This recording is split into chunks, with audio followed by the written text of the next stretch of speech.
starting in 2007, the sky started to fall. Now, I've shared my story with you. I'll share a shorter story here. Okay. So I want you to picture that in 2007, things are starting to crumble and going on a downward spiral. And at the same time, my long-term marriage, you know, when your business is suffering, you want that life partner not only behind you, but beside you. Yeah. And I did not have that.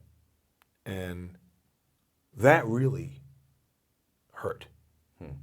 So I had to dig in deep because in 2008, it was on. Yeah. And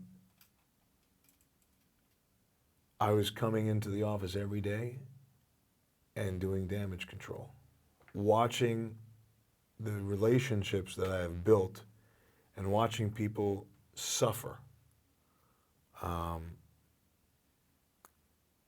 And one of my dear friend for a long time, I'm crediting him because he was worth at one time $60 million and was in the program, lost it all.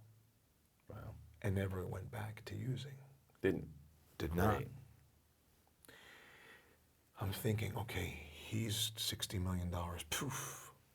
I'm thinking, wow, the sky's falling. I'm like mystified.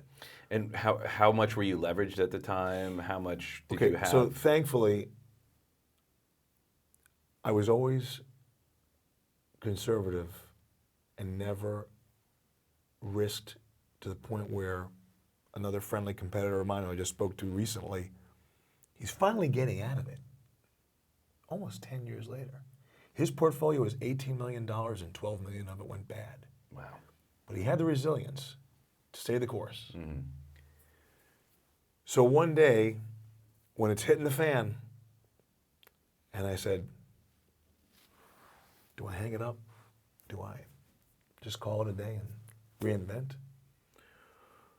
And the answer I answered myself, and that answer was a resounding no. I'm not going to do that. I'm going to dig in. I'm going to dig in so deep that whatever it takes, I'm going to find solutions. And one of the people that stuck by me was in my office today. Her name is Joan. Her late husband was my first hard money lender over 20 years ago. Wow. When he passed away, he said, you take care of Joan. And I said, Joan, this is during the recession. Don't panic. I'll get you through it. Just hang in. Was she still doing lending through you? To this day, she's still doing lending. And we had challenges during that time. But I got her through it. What's interesting is, first, when things are not going well, that's when you really know who your friends are.